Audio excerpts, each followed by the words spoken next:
जळगाव जिल्ह्यात शेतकरी बांधवांसह विविध घटकांच्या विविध समस्या अडचणी मागण्यांसंदर्भात वेळोवेळी महाविकास आघाडीच्या वतीने जिल्हाधिकारी कार्यालयात बैठका घेऊन तसेच तोंडी लेखी स्वरूपाचे निवेदन देऊन देखील अद्याप शेतकरी बांधवांच्या मागण्यांसंदर्भात शासनाची बोटचेपी भूमिका असल्याने शेतकरी त्रस्त झाला असून बळीराजांच्या मागण्या मान्य होईपर्यंत धरणे आंदोलन सुरूच राहणार असून जिल्ह्यात 3 मंत्री असताना शेतकऱ्यांच्या तोंडाला पाणी पुसली जात असताना महाविकास आघाडी बघ्याची भूमिका घेणार नसून सरकारने ठोस उत्तर दिल्याशिवाय आंदोलन थांबणार नाही असा निर्धार जळगाव लोकसभा मतदारसंघाचे माननीय खासदार उन्मेषदादा पाटील यांनी व्यक्त केली आहे।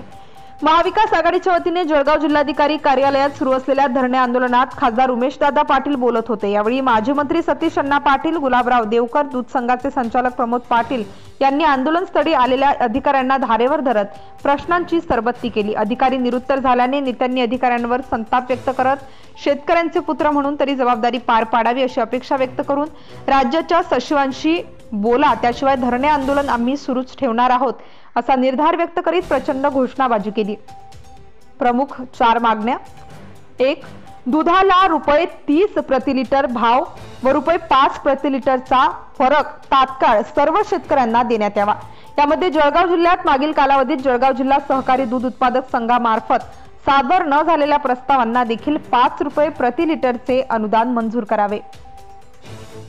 दुसरी मागणी: जळगाव जिल्ह्यातील 6686 केळी उत्पादक शेतकऱ्यांचा केळी पीक विमा नुकसान भरपाई शासनाने नाम मंजूर केलेले असून याबाबत शासन निर्णयाप्रमाणे अंतिम अधिकार असलेल्या माननीय जिल्हाधिकारी यांच्या अध्यक्षतेखालील पीक विमा तक्रार निवारण समितीने मंजुरी देऊन देखील राज्य सरकारने शेतकऱ्यांवर केलेल्या अन्यायाबाबत तात्काळ नुकसान भरपाई मंजूर होण्याबाबत।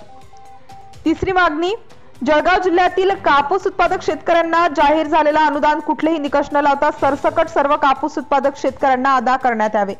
आणि चौथी प्रमुख मागणी: शासनाने ज्वारी खरेदी केंद्र सुरू केलेले असून परंतु त्याचा लक्षात कमी असल्याने शेतकऱ्यांची ज्वारी खरेदी होत नाही, तसेच ज्वारी साठवण्यासाठी गोदाम उपलब्ध नसल्याने ज्वारी खरेदी होऊ शकत नाही असे उत्तर मिळत असल्याने तात्काळ सरसकट ज्वारी खरेदी सुरू करावी। वरील या 4ही प्रमुख मागण्या मान्य होईपर्यंत जळगाव जिल्हा महाविकास आघाडीचे सर्व नेते, कार्यकर्ते, पदाधिकारी, शेतकरी संघटना, समविचारी पक्ष आणि संस्था धरणे आंदोलन करणार आहेत। या प्रसंगी मागण्या मान्य होईपर्यंत धरणे आंदोलन संपुष्टात येणार नाही असा निर्धार केला असून कुंभकर्णी झोप घेत राज्य शासनाला वठणीवर आणण्यासाठी एल्गार पुकारला आहे असा निर्धार माजी खासदार उन्मेषदादा पाटील यांनी प्रसार माध्यमांशी बोलताना व्यक्त केलाय। Subscribe now and press the bell icon. Never miss an update.